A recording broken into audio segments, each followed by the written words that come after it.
Почитувани сограѓани, на денешната седница на Советот на општина Прилеп имавме повеќе точки на дневен ред, од кои позначајни беа завршната сметка и извештајот за извршување на буџетот на општина Прилеп за 2018 година. Одма ќе кажам посликовито на граѓаните на општина Прилеп да му биде јасно колку, како и што работела локалната самоуправа на СДС на чело со градоначалникот Илија Јовановски. Од овој извештај се гледа дека капиталните инвестиции и процентот на реализација е мизерни 24%. Најниско ниво досега од постоењето на локалната самоуправа. Односно, сликовито. Ова значи да доаѓаш на работа, да земаш плата цела година, а да завршиш само 24% од своите обврски. Од она што градоначалникот го ветуваше пред изборите, затворен базен, спортско-рекреативен центар, реновирање на старата Прилепска чаршија, завршување на училиштето во Сточен пазар и многу други капитални, крупни проекти за кои граѓаните на општина Прилеп му дадоа доверба, апсолутно ништо не е реализирано.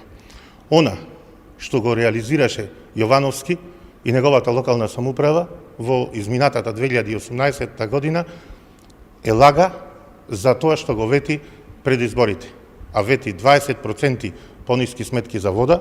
Сведоци се граѓаните на своите сметки за вода видоа дека добија повисоки 60%.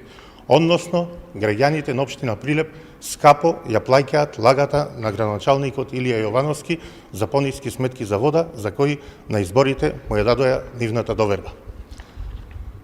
Што направија друго? Направија двојазичен Прилеп и направија Прилеп во држава Република Северна Македонија.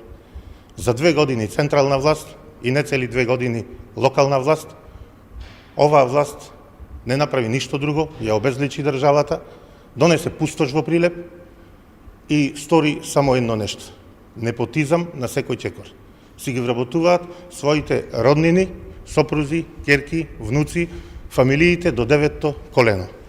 Многу пати укажувавме на ова, еве денеска и потврда на оваа седница во извештајот за работата на јавното претпријатие Водовод и канализација, да кажам дека за една година, за 2018 година, има 8 милиони денари повеќе потрошено пари во споредба со претходната година за привремени, односно сезонски вработувања. А обемот на работа е истиот кој го вршеле многу помалце вработени во изминатите години. 8 милиони денари само во ЈКП Водовод потрошени за вдомување на партиски послушници, на роднини, пријатели, браќа, сестри, внуци и останати блиски на челниците, функционерите на Социјалдемократскиот сојуз. Затоа оваа ненародна, недомајќинска, предавничка власт на СДС мора да биде казнета на првите избори. Ви благодарам.